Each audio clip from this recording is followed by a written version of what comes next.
Hello everyone, मैं हूं अंकिता, आपकी इंग्लिश एजुकेटर और स्वागत करती हूं आपका मैग्नेट ब्रेन्स पर। आज जो टॉपिक हम कवर करने वाले हैं वो है class 10th English first flight की poem how to tell wild animals के मोस्ट इम्पॉर्टेंट क्वेश्चंस। इस पोम के एक्सप्लेनेशन, समरी और एनसीईआरटी सॉल्यूशंस, पोएटिक डिवाइसेस, ये सब हम पिछले वीडियोस में कवर कर चुके हैं। तो आइए आज देखते हैं most important questions of how to tell wild animals. सबसे पहले एक्सट्रैक्ट बेस्ड क्वेश्चंस, यानी जो आपके स्टेंजाज हैं उनके बेस क्या क्वेश्चंस बन सकते हैं बेस्ड ऑन दोज स्टेंजाज, उसके अकॉर्डिंग हम सॉल्यूशंस करेंगे। ऑलराइट, सो पहला स्टेंजा जो है वो है, if you ever should go by chance to jungles in the east, and if there should to you advance a large and tawny beast, if he roars at you as you are dying, you will know it is the Asian lion. अगर आपको याद हो तो ये stanza इस pome का first stanza है, और इस स्टेंजास के साथ साथ आपका एक क्विक रिविजन भी हो जाएगा पोम का। तो हम ये बता दें, वेल्स इस स्टेंजा में किसकी बात कर रही हैं? एशियन लाइन की बात कर रही हैं कि अगर आपका बाय चांस ईस्टर्न जंगल्स की तरफ कभी जाना हो और वहाँ आपको एक लार्ज टाउनी बीस्ट मिले। What is the meaning of tawny? Tawny beast, tawny का मतलब होता है the colour, yellowish brown colour. ये मैंने आपको एक्सप्लेनेशन में, समरी में, एनसीईआरटी के सॉल्यूशंस में बहुत बार रिवाइज करवाया है, बहुत बार समझाया है। आई एम श्योर अभी तक आपको अच्छे से याद हो गया होगा। तो लार्ज टाउनी बीस्ट जब वो मिलता है और अगर वो आप पर इतनी ख़तरनाक तरीके से रोर करे कि आपकी जान ही निकल जाए, और अगर वो धीरे धीरे आपकी तरफ बढ़ता है, एडवांस करता है आप पर अटैक करने के लिए, तो समझ जाए कि हम किसकी बात कर रहे हैं। हम बात कर रहे हैं एशियन लायन की। आई होप आपको एक क्विक रिवीजन मिल गया होगा। आइए देखते हैं क्या क्वेश्चंस बने हैं इस स्टैंजा पे। First question is, how does the poet say an Asiatic lion can be identified? यानी एक एशियाटिक देखिए, एशियाटिक का मतलब क्या है? एशियाटिक लाइन का मतलब एशियन लाइन ही है। एशियाटिक का मतलब हुआ एशिया का आई एम सॉरी, एशिया का लाइन। ऑल राइट, तो how does the poet says an Asiatic lion can be identified? आप एक एशियाटिक लाइन को कैसे पहचानेंगे? रिमेंबर मैंने क्या क्या बताया है आपको, या वेल्स ने जो बताया है वो कैसे समझाया मैंने आपको? जो धीरे धीरे आपकी तरफ बढ़े, यानी एडवांस। दूसरा, जो दिखने में बहुत ही बड़ा है, ह्यूज है, लार्ज। तीसरा, जो टॉनी बीस्ट है, एग्जैक्टली टॉनी बीस्ट का मतलब फिर से मैं बता दूं, येलोइश ब्राउन कलर स्किन है, वही है एशियाटिक लायन। और जो आप पर रोर करे तो यू फील लाइक डाइंग। तो देख लेते हैं आंसर क्या है। Wells in a humorous manner says, if a person goes to the jungles in the east and meets a large and brownish wild animal whose roars can scare you to death, then they should know it is an Asiatic lion. आपको मैं एक चीज़ और बता दूं, कभी भी humerus manner या humorous way, ये जो वर्ड्स हैं ये लिखना आप नहीं भूलेंगे, क्योंकि इस पोम का पूरा ही एक्सप्लेनेशन वेल्स ने जो है बहुत ही ह्यूमरस वे में दिया है, क्रिएटिव वे में दिया है। ये हम बहुत बार डिस्कस कर चुके हैं। लेकिन इसके साथ साथ हमें ये भी ध्यान रखना है कि अगर हम इन वर्ड्स को हमारे आंसर्स में से हटा देते हैं तो कहीं ना कहीं जो टेक्निक वेल्स ने यूज़ की है इस पोम को समझाने में, हम उस टेक्निक पर फोकस नहीं करते हैं। और हमें ये बताना बहुत ज़रूरी है, डायरेक्टली या इनडायरेक्टली, कि वेल्स ने इस पोम में humorous attitude, humorous ways, humorous manners या क्रिएटिव स्टाइल का इस्तेमाल किया है। इसीलिए यहाँ ये लिखा गया है humorous manner. Exam point of view से भी स्टूडेंट्स ये बहुत ज़रूरी है समझना कि आपके एग्ज़ामिनर को या रीडर को ये समझ में आए कि आप जानते हैं कि वेल्स का राइटिंग स्टाइल क्या है, लिखने का तरीका क्या है। स्पेशली ये poem how to tell wild animals, तो आपने ये लिखकर एग्ज़ामिनर को ये भी बता दिया है इस क्वेश्चन का आंसर तो आपने दे ही दिया है, इसके साथ साथ आपने ये भी बता दिया है कि आप उसके राइटिंग स्टाइल के बारे में जानते हैं। दूसरा, ये इसलिए भी आई एम सॉरी, दूसरा ये मेंशन करना इसलिए भी ज़रूरी है कि जब भी हम आंसर्स लिख रहे हैं तो सिर्फ अगर हम यहाँ से या यहाँ तक पढ़ेंगे, अगर सिर्फ यहाँ से यहाँ तक जानेंगे तो सिर्फ एक इन्फॉर्मेशन तो मिल जाएगी हमें कि ये कैसा दिखता है, कैसा क्या है, बट जिस वे में इसको एक्सप्रेस किया है वेल्स ने वो कभी पता नहीं चलेगा। देखिए, किसी भी पोम के आंसर को लिखने में और किसी भी चैप्टर के आंसर को लिखने में बहुत डिफरेंस होता है। तो हम पोम में ये जो एक्सप्रेशंस होते हैं, छोटे छोटे एक्सप्रेशंस बहुत सारे होते हैं किसी भी पोम में, बेस्ट है कि हम उन एक्सप्रेशंस को किसी तरीके से अपने आंसर में लेकर आएँ। हो सकता है कि इस आंसर को रीड करते वक्त आपको ये ह्यूमरस मैनर कोई बहुत ज़्यादा ख़ास बात ना लगे इसमें कि दो वर्ड्स ही तो हैं, ठीक है लिख देंगे ना, बट नहीं, एग्ज़ाम पॉइंट ऑफ व्यू से या मार्क्स के पॉइंट ऑफ व्यू से भी ये बहुत इम्पॉर्टेंट होता है। इट इम्प्रूव्स योर आंसर, आपका जो आंसर लिखने का तरीका है उसे सुधारता है, बेहतर बनाता है और मार्क्स भी बेहतर मिलते हैं। Alright, so it is very important to pay attention to such details. ये बहुत मुश्किल भी नहीं होती हैं, सरल डिटेल्स ही हैं, तो मैं आपसे ये कहूँगी कि इन्हें ज़रूर ध्यान में रखें। ऑलराइट, चलिए, आई होप आपको ये एग्ज़ाम्पल पूरा जो एक्सप्लेनेशन है वो पूरा समझ में आ गया होगा कि ह्यूमरस मैनर में वेल्स ने ये समझाया है कि अगर कोई इंसान ईस्टर्न जंगल्स की तरफ जाता है और एक लार्ज और ब्राउनिश वाइल्ड एनिमल से मिलता है जिसकी रोर्स इतनी खतरनाक है that can scare you to death. Scare you to death का मतलब होता है इस हद तक डरा देना कि आपकी जान ही चली जाए।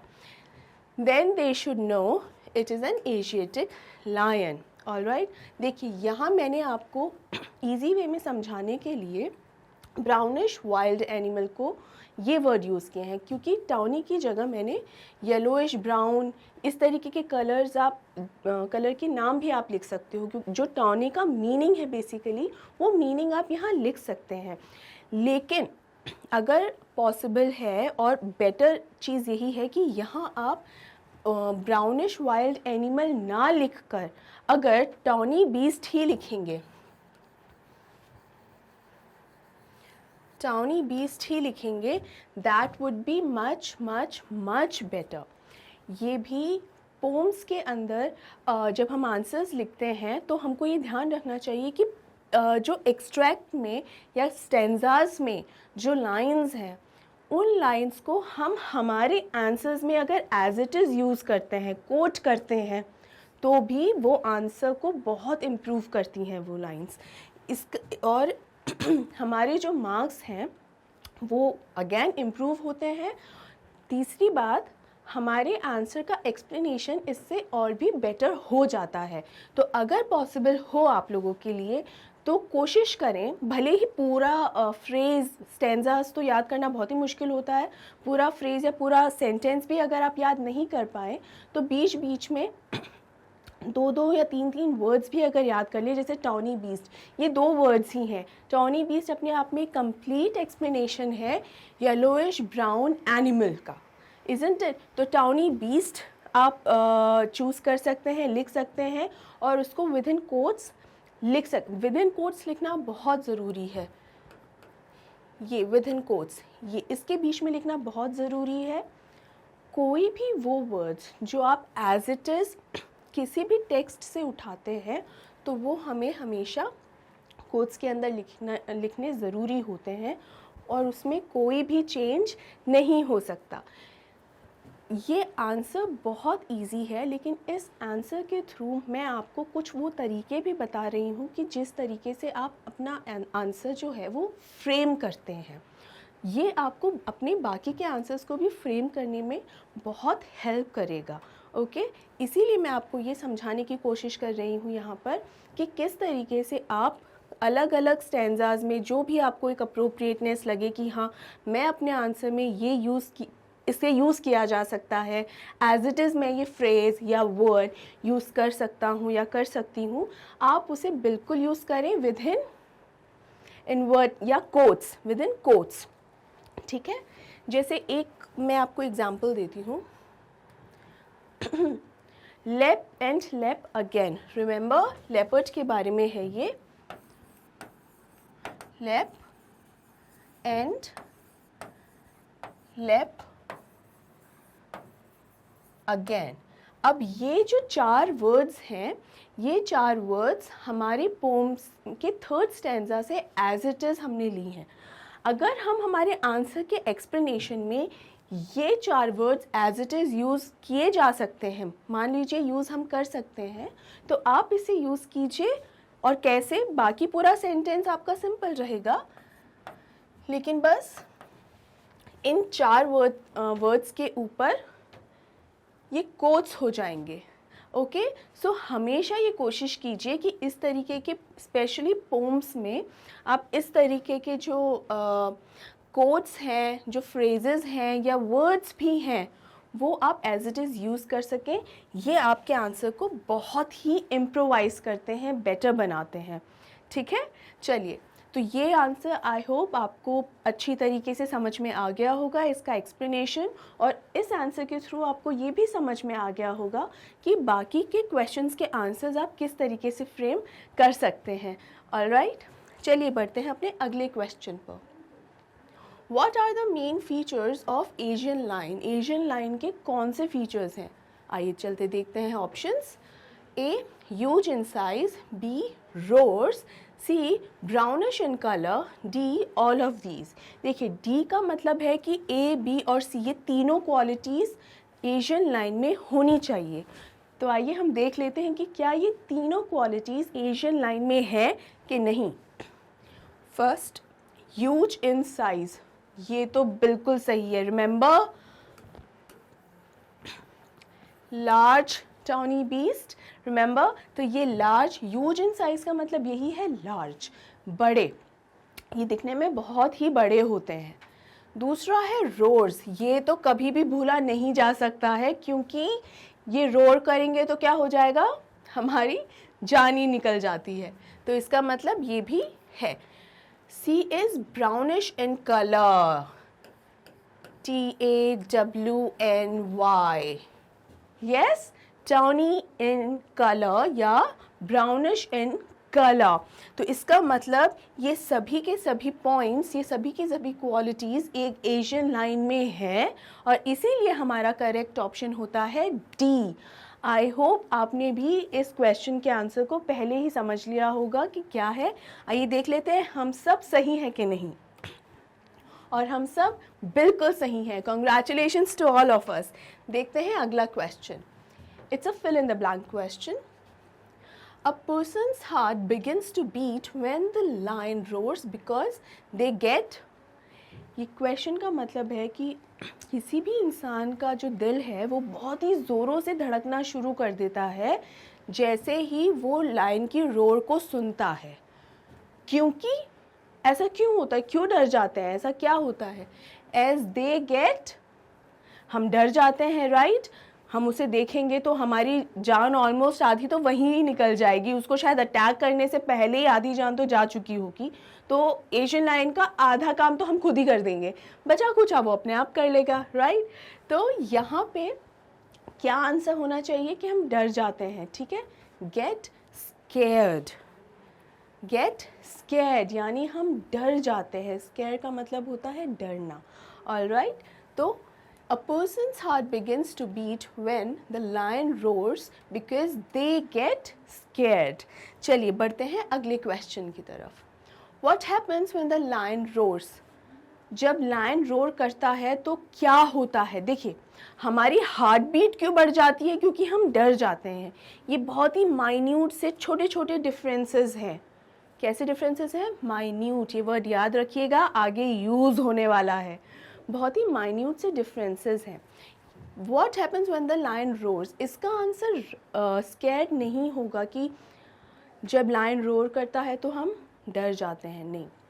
इसका मतलब ये होता है कि जब लायन रोर करता है तो हमारी जान ऑलमोस्ट चली जाती है। और एक कौन सा वर्ड जो वेल्स ने यूज़ किया है इसमें, वो मैं आपको बताती हूँ। DYIN, क्या ऐसा ही कुछ यूज़ करा है? और क्या यहाँ स्पेलिंग सही है? कमेंट सेक्शन में लिख के बताइए कि मैंने जो स्पेलिंग यहाँ लिखी है वो सही है या नहीं। ओके, और आगे हम देख ही लेंगे कि इसका सही आंसर क्या है। सही आंसर ये है कि जब भी लायन रोर करता है तब हम इतना डर जाते हैं कि हमारी जान निकल जाए।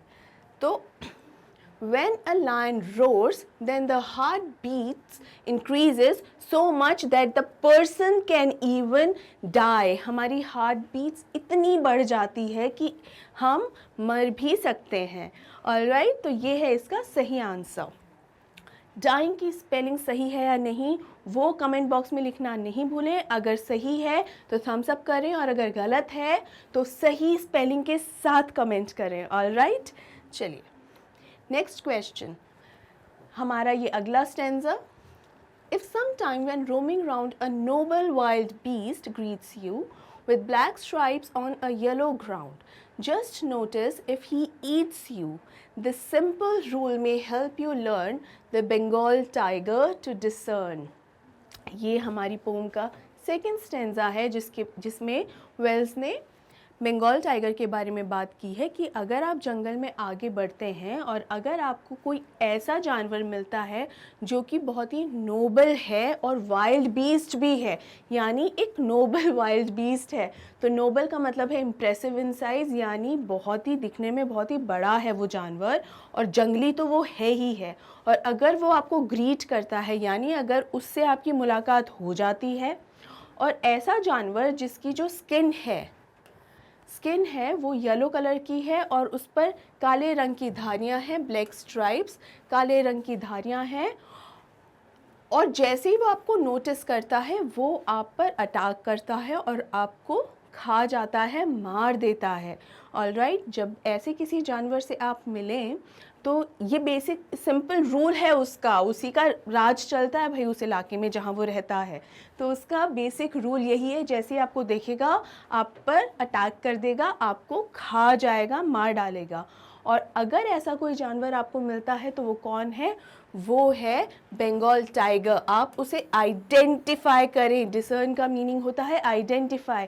देखिए, मैं ये सभी चीज़ें रिवाइज़ इसलिए करवा रही हूँ, वर्ड मीनिंग्स भी रिवाइज़ इसलिए करवा रही हूँ ताकि आपको ये जो पोम है अच्छे से दिमाग में बैठ जाए बढ़िया तरीके से। ओके, और एग्ज़ाम टाइम में सिर्फ रिवीजन ही बचे कि एक बार बस रीड किया और सब कुछ रेडी हो जाए। ऑलराइट, चलिए, तो यहाँ बंगाल टाइगर है वो ये जो सारा एक्सप्लेनेशन हमने अभी किया कि स्किन किस कलर की है, ब्लैक स्ट्राइप्स हैं, और जो आपको देखते ही खा जाए, जिसका रूल चलता है, बेसिक रूल यही है कि आपको देखते ही खा जाए, वो बंगाल टाइगर के अलावा और कोई नहीं हो सकता। आइए देख लेते हैं वो कौन से क्वेश्चंस हैं जो इस स्टैंजा से आ सकते हैं।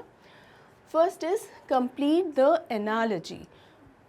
Asian line is tawny beast. इसका मतलब ये है, देखिए एनालॉजी के जो क्वेश्चंस होते हैं वो बेसिकली ये देखा जाता है, एक तरीके से कंपैरिजन होता है। जैसे अगर एशियन लाइन एक टॉनी बीस्ट है, अगर एशियन लाइन टॉनी बीस्ट है तो टॉनी बीस्ट का मतलब क्या हुआ? टॉनी बीस्ट का मतलब हुआ कि उसके स्किन कलर की बात कर रहे हैं। तो बंगाल टाइगर कैसा हुआ? ठीक है, बंगाल, अगर एशियन लाइन की जो एक आइडेंटिटी दी गई है इस पोम में वो एक टॉनी बीस्ट के नाम से दी गई है। ठीक है, तो बंगाल टाइगर जो है उसकी आइडेंटिटी किस नाम से दी गई है, वो कौन सा वर्ड है जो बार बार मैंने रिपीट किया है बंगाल टाइगर को बताने के लिए? वेल, ये सेकेंड स्टेंजा में सेकेंड लाइन का आई थिंक सेकेंड वर्ड ही होगा। अ नोबल, एग्जैक्टली। सेकेंड स्टेंजा की सेकेंड लाइन का सेकेंड वर्ड नोबल, नोबल, ठीक है। अ Nobel wild beast greets you, right. तो नोबल ही होगा, ऑलराइट। तो ये ध्यान रखिए कि जैसे जिस तरीके का कंपैरिजन हो रहा है उसी तरीके का आपको यहाँ आंसर लिखना है। लेट्स से यहाँ टाउनी बीस्ट नहीं होता, यहाँ पर लिखा होता लार्ज, तो भी वो साइज़ ही की बात कर रहे होते, लेकिन लार्ज से हम जो वेल्स है उन्होंने कोई स्पेसिफिक नाम उसको नहीं दिया है। जो स्पेसिफिक नाम उसने वेल्स ने एशियन लायन को दिया है वो दिया है टाउनी बीस्ट। तो हमें ये ध्यान रखना है कि स्पेशल नाम क्या दिया है बंगाल टाइगर का। ये तो हो गया पहला आइडेंटिफिकेशन। दूसरा आइडेंटिफिकेशन होता है कि हम ऑप्शंस में देखें। मान लीजिए यहाँ पर क्राइंग, हैप्पी, नोबल, डिसेंट जैसे ऑप्शंस ना देके कलर्स के ही ऑप्शंस अगर दिए जाते तो हम उस अकॉर्डिंग अपने आंसर को चूज़ करते। I hope I am clear to all of you. आइए बढ़ते हैं अपने अगले क्वेश्चन पर। नोबल ही है आंसर, ओके। चलिए अगला क्वेश्चन है, the Bengal tiger has, it's again a fill in the blank question. The Bengal tiger has dash on the skin. उसकी स्किन्स पे क्या होता है? उसकी स्किन पे क्या स्पॉट्स होते हैं, क्या स्ट्राइप्स होते हैं, फर, लाइन, फर। आई होप आप सब समझते होंगे। जैसे स्किन पर जो रेशे होते हैं वो काफ़ी बड़े और सॉफ्ट होते हैं, ठीक है। बेयर की स्किन ऐसे ही होती है, जो हेयर होते हैं बेयर की स्किन पे बहुत ही बड़े बड़े होते हैं, ऑलराइट। तो वही होते हैं फर। तो स्पॉट्स, स्ट्राइप्स, फर, लाइंस, इनमें से कौन सा ऑप्शन है? वेल अगर आप ये आंसर जानते हैं तो कमेंट में लिखना बिल्कुल ना भूलें। कमेंट कीजिए और बताइए कि कौन सा आंसर सही है, और तब तक हम यहाँ डिस्कशन भी कर लेते हैं। देखिए स्पॉट्स वाला हमारा वाइल्ड बीस्ट कौन है? लेपर्ड, वो हम बिल्कुल क्लियर हैं। अब फर तो मैंने जैसे बोला कि बेयर यानी भालू, उसकी स्किन होती है। बंगाल टाइगर की स्किन वैसी नहीं होती। अब हो सकता है कुछ लोग स्ट्राइप्स और लाइंस में कंफ्यूज हों। वेल हमें कंफ्यूज बिल्कुल भी नहीं होना है। लाइंस बेसिकली होती हैं, ये है लाइंस, ठीक है। लाइन किसी भी तरीके से हो सकती है, पतली, बेसिकली पतली होती है। लेकिन स्ट्राइप्स जो होती हैं वो होती हैं धारियाँ, मतलब लाइन एक तरीके से हो गई लकीर और पतली लकीर, और स्ट्राइप्स बेसिकली हो गया एक ब्रॉड स्ट्रिप, ठीक है, ब्रॉड स्ट्रिप।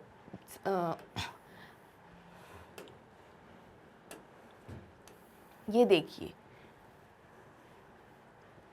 तो इसमें और इसमें कितना डिफरेंस है। सो अब ब्रॉडनेस, तो अगर आपने बंगाल टाइगर की फ़ोटोग्राफ भी अगर देखी है, और अगर आप कभी किसी कहीं पर उसको ज़ू में भी अगर कहीं देखा हो आपने, कहीं पर भी आपने उसको अगर देखा है, तो आपने अगर उसकी स्किन गौर से देखी होगी तो थोड़ी सी ब्रॉड स्ट्राइप्स होती हैं, पट्टियों जैसा, तो उसे स्ट्राइप कहा जाता है। कभी भी आप इस पे कंफ्यूज नहीं हो कि लाइंस है या स्ट्राइप्स है। दूसरा, हमारी पोम में भी वेल्स ने जिस वर्ड का यूज़ किया है वो यही है, स्ट्राइप्स, ठीक है।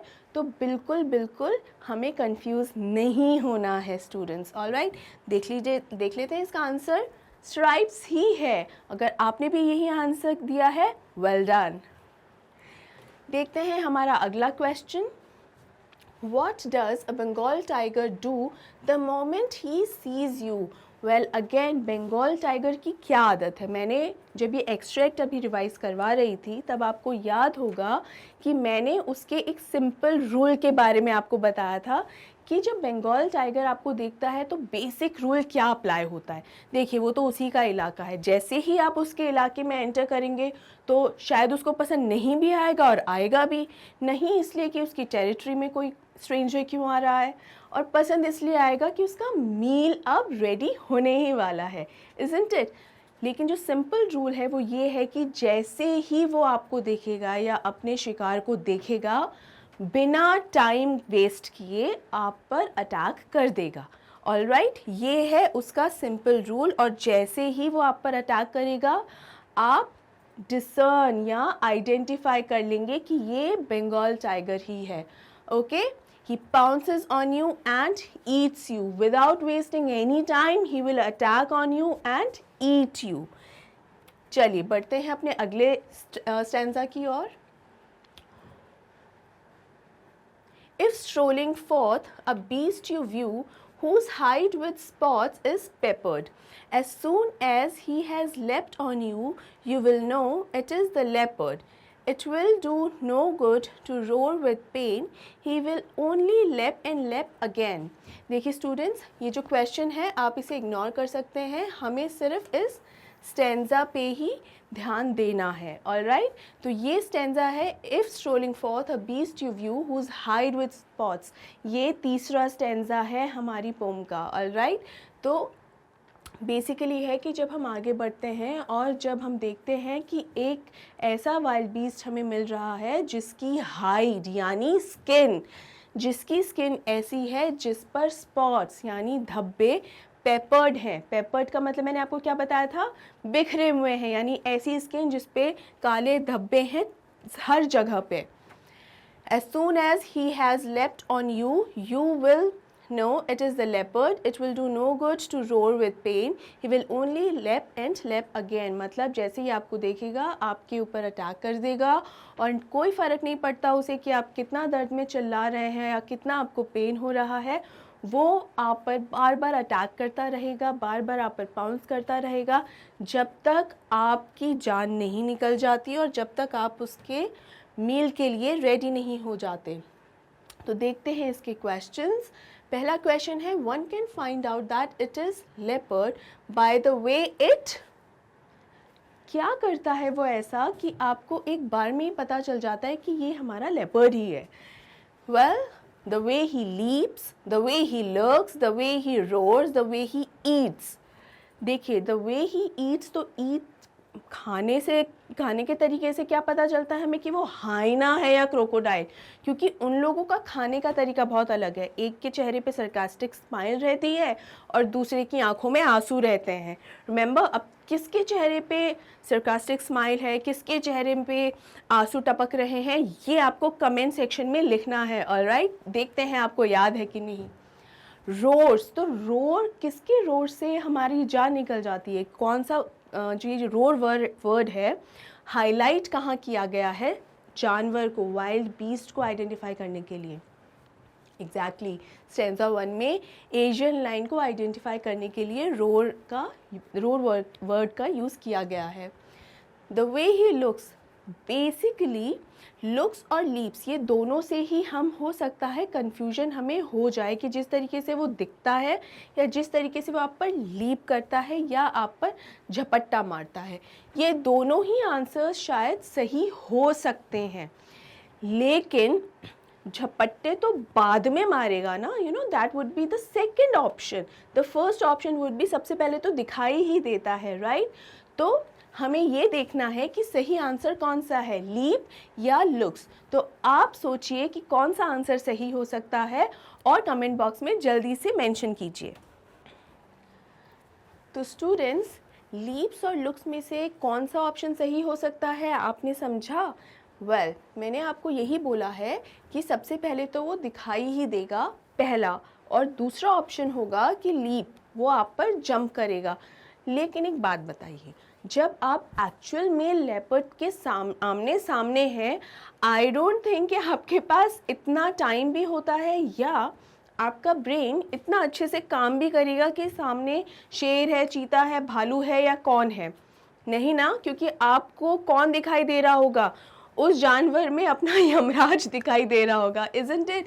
तो मैं आपको एक चीज़ ज़रूर बता दूं कि उसकी अटैकिंग तरीके से आपको देखना है कि बेसिकली कौन सा आंसर सही हो सकता है, यानी the way he will leap on you, आप पर जंप किस तरीके से करेगा। आइए देख लेते हैं कि ये आंसर है या नहीं, और यही करेक्ट आंसर है।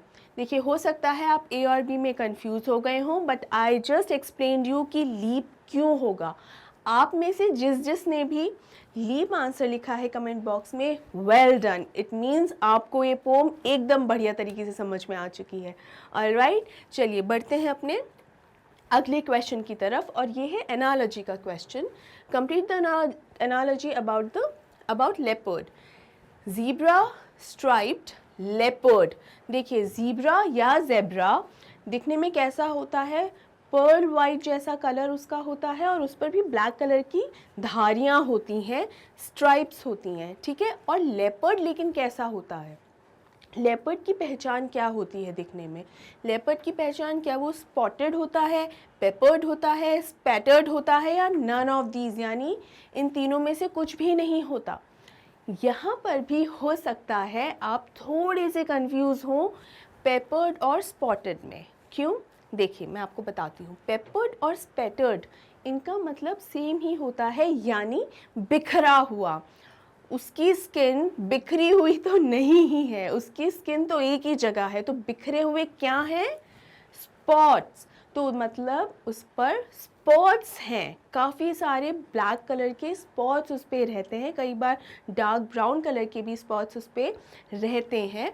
तो हमारा जो सही आंसर होगा वो ए होगा, यानी zebra is striped and leopard is spotted. आइए देखते हैं करेक्ट आंसर क्या है, स्पॉटेड। ऑलराइट, चलिए बढ़ते हैं आगे। अगला क्वेश्चन है, what is the meaning of hide in this stanza. यहाँ लेपर्ड की हाइट के बारे में बात हो रही है, तो आप मुझे बताइए कि उसकी हाइट मतलब हाइट क्या है, किसके बारे में बात हो रही है, लेपर्ड की हाइट, यानी what is height, is it conceal, secret, skin, leap, क्या है, इट इज द स्किन, यानी उसकी स्किन है। ये मैंने आपको कई बार मीनिंग बताया है कि हम जो वेल्स ने इस स्टेंजा में स्किन के लिए जो वर्ड यूज़ किया है वो है हाइड। इस स्टेंजा की सेकेंड लाइन में इस वर्ड को यूज़ किया गया है। आप देखिए, चेक कीजिए, रिवाइज कीजिए, और मुझे वैसे यकीन भी है कि अभी तक तो आपको अच्छी तरीके से ये बात याद ही हो गई होगी, और हमारा ये आंसर स्किन बिल्कुल सही है। आइए आगे बढ़ते हैं। अगला एक्सट्रैक्ट है, if when you are walking round your yard, fourth stanza, you meet a creature there who hugs you very very hard. Again it's about the bear, जो आपको बहुत ही टाइटली हग करता है, आपको एक बेयर हग देता है जो बिल्कुल भी फ्रेंडली नहीं होता है। Just keep that in mind, be sure it is a bear. If you have any doubt I guess he will give you just one more caress। पता तो चली गया है कि वो बेयर है, लेकिन फिर भी अगर आपको कोई भी डाउट रह जाता है किसी भी वजह से, तो डोंट वरी, बेयर आपका ये डाउट दूर करने में बिल्कुल भी टाइम वेस्ट नहीं करेगा और आपको एक और हग ज़रूर देगा। ऑलराइट, चलिए देखते हैं कौन से क्वेश्चंस हैं इस स्टेंजा से। Bear can be recognized by you by skin colour, tight hug, roar, body size. Well मेरे ख्याल से तो ऑलमोस्ट चारों ही चीज़ों से कहीं ना कहीं शायद आप बता दोगे ये क्या है, लेकिन एग्जैक्ट आंसर जो एक्चुअल में वेल्स ने इस पोम में यूज़ किया है इसे समझाने के लिए, बेयर को समझाने के लिए, वो क्या है? क्या उसका स्किन कलर बताया गया है? नहीं, हमने तो ऐसा कुछ भी नहीं सुना। क्या रोर के बारे में, किस तरीके से वो दहाड़ मारता है? नहीं, ऐसा भी हमने कुछ उस स्टेंजा में या पूरी पोम में कहीं नहीं पढ़ा। और वो दिखने में क्या ह्यूज है, बड़ा जानवर है या छोटा सा जानवर है, ऐसा भी हमने कुछ नहीं पढ़ा।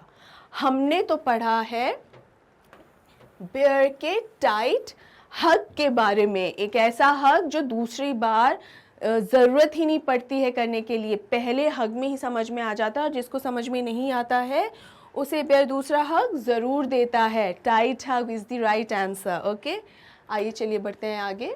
Y does a bear hug very hard? What is the reason behind it? क्या वो आपको बहुत ज़्यादा लाड करता है, मतलब जितना हल्का हग होगा उतना कम आपको पसंद करेगा, और जितना ज़्यादा टाइट हग होगा उतना ज़्यादा आपको पसंद करेगा, ऐसा कुछ? मतलब जितना हल्का फुल्का हग उतना आपको कम पसंद करता है, और जितना टाइट हग उतना आपको ज़्यादा पसंद करता है। क्या ऐसा कुछ है यहाँ पे? है तो ऐसा ही कुछ, लेकिन जो इंटेंशन है उसके पीछे, वो इसलिए नहीं पसंद करता है आपको कि कितना अच्छा कोई इंसान है क्या। इनफैक्ट उसका इंटेंशन रहता है कि कितना अच्छा मील है, यानी कितना अच्छा ब्रेकफास्ट, लंच या डिनर या जो भी मील होने वाला है वो मुझे मिला है। तो इसका मतलब अगर उसे आप में एक अच्छा मील, एक अच्छा खाना नज़र आ रहा है, उतना ही ज़्यादा टाइटली आपको हग वो करेगा। इसका मतलब बेयर का जो हग है वो किल करने का, अटैक करने का उसका एक तरीका है, एक टेक्निक है उसकी, और उसी टेक्निक को यूज़ करके वो अपने शिकार का शिकार करता है। Alright, it is the way of a bear to kill its prey. अपने शिकार को मारने का तरीका है बेयर का। ऑलराइट, चलिए आगे बढ़ते हैं। Where can a bear be found? Bear कहाँ मिल सकता है? वैसे तो ज़ू में भी मिल सकता है, जंगल्स में भी मिल सकता है, लेकिन वेल्स ने यहाँ किसके बारे में बात की है इस पोम में? वेल्स ने वो कौन सी जगह है जो बताया है आपको कि जहाँ बेयर मिल सकता है? It is our yard. It is a yard. You can find a bear in the forests. In the poem, Wells has mentioned yard where one can find a bear. You can find it in the forests, in the zoos. लेकिन हमें इस poem में bear कहाँ मिल रहा है?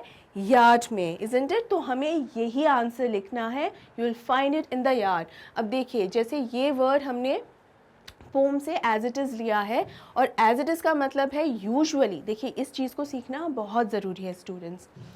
जब भी कोई सेंटेंस हम स्टार्ट करते हैं तो उस सेंटेंस का पहला वर्ड जो होता है, जैसे इस सेंटेंस का पहला वर्ड है यू, तो यू का जो पहला लेटर होगा वो हमेशा कैपिटल से यूज़ होगा, YOU, इज़न्ट इट?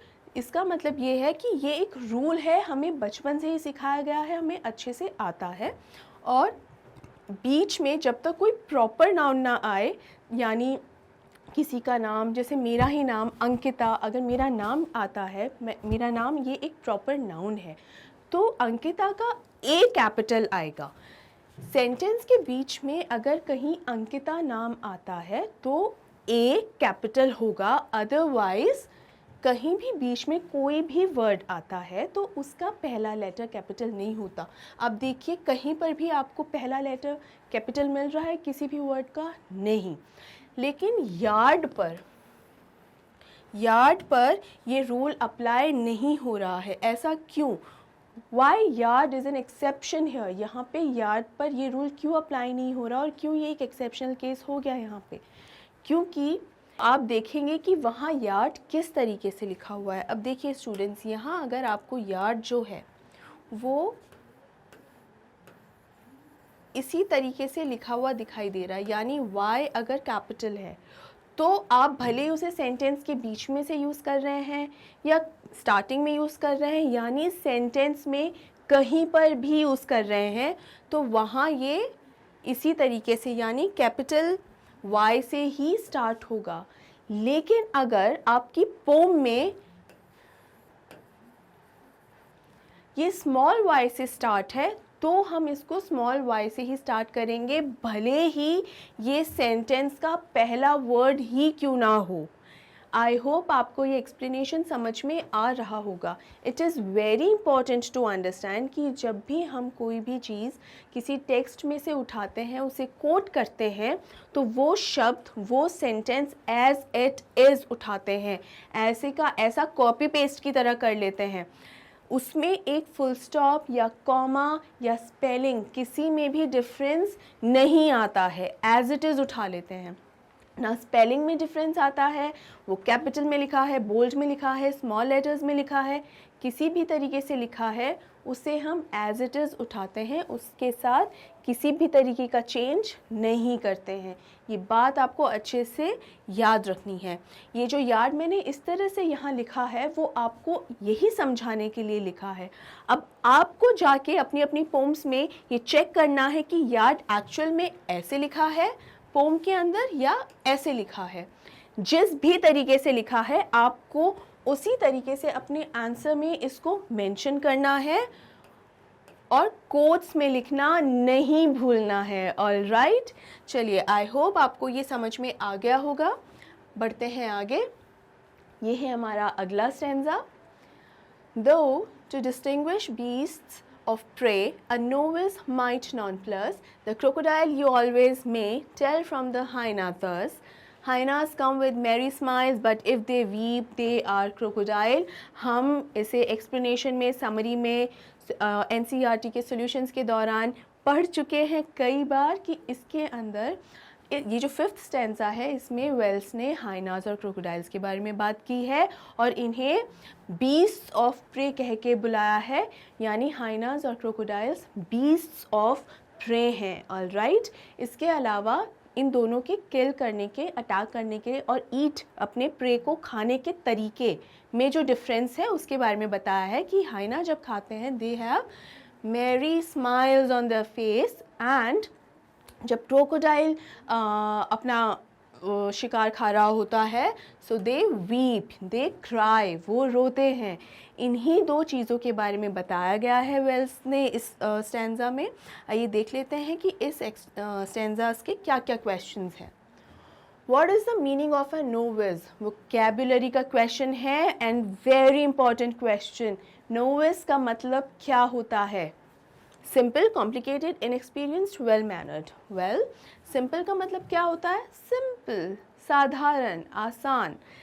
कॉम्प्लिकेटेड, बहुत ही मुश्किल, उलझा हुआ। इनएक्सपीरियंस्ड, जिसे कोई भी तजुर्बा है ही नहीं। और वेल मैनर्ड, यानी जो बहुत ही अच्छे स्वभाव का, तमीज़दार हो।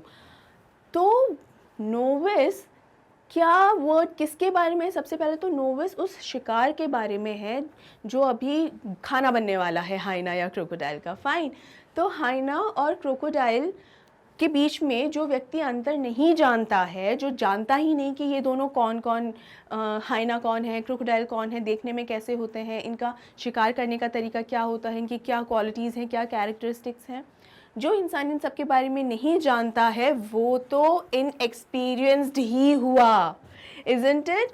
मतलब नोविस उस इंसान के बारे में है जिसका शिकार अभी होने वाला है, और नोविस का अर्थ है इनएक्सपीरियंस्ड, यानी जिसे तजुर्बा नहीं है, जो नहीं जानता है कि हाइना और क्रोकोडाइल में क्या डिफरेंस है। आइए देखते हैं कि क्या हमारा ये आंसर सही है, और बिल्कुल सही है। आई होप आप लोगों ने भी यही ऑप्शन चूज़ किया होगा, और अगर किया है well done students. Next is what does a hyena do while killing? Oh my God, एक हाइना के कैरेक्टरिस्टिक्स के लिए पूछा है कि वो क्या करता है जब वो अपने शिकार को मारता है, यानी जब वो मारता है, अटैक करता है, तो क्या करता है? एक sarcastic सी smile, remember Mary smiles, again Mary smiles, Mary smiles. अगर हम मैरी स्माइल्स की बात यहाँ कर रहे हैं इसका मतलब हम एज इट इज़ उसको कहाँ से ले रहे हैं? उस स्टेंजा में से एज इट इज़ उसको उठा रहे हैं। तो क्या हम इसको इस तरीके से लिख सकते हैं? यस, और हमें इसे इसी तरीके से लिखना है। मैं आपको एक बार फिर से लिख कर बताती हूँ।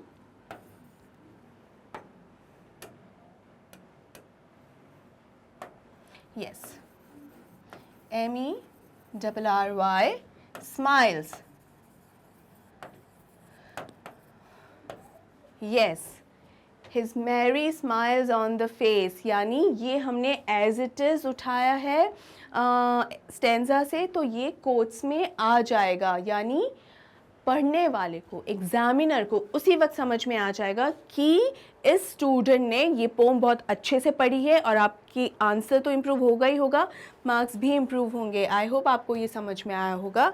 एक बार आंसर देख लेते हैं। Merry smiles, he smiles while killing his prey. इस तरीके से एग्ज़ाम पॉइंट ऑफ व्यू से अगर आप इस तरीके से अपना आंसर लिखेंगे, लेट मी टेल यू, पढ़ने वाले का दिल भी खुश हो जाएगा, अच्छे मार्क्स देंगे और आपका भी दिल खुश ज़रूर हो जाएगा। And ultimately even I will be very happy to help you out. चलिए नेक्स्ट क्वेश्चन है, what does a crocodile do while killing. पिछले में पूछा था हाइना क्या करता है और अभी पूछ रहे हैं कि क्रोकोडाइल क्या करता है। तो अब बताइए क्रोकोडाइल क्या करता है जब अपने प्रे को खा रहा होता है, अपने शिकार को खा रहा होता है। यस, वो रो रहा होता है, आंसू टपका रहा होता है। और मगरमच्छ के आंसुओं से ज़्यादा नकली तो हो ही क्या सकता है, इज़न्ट इट।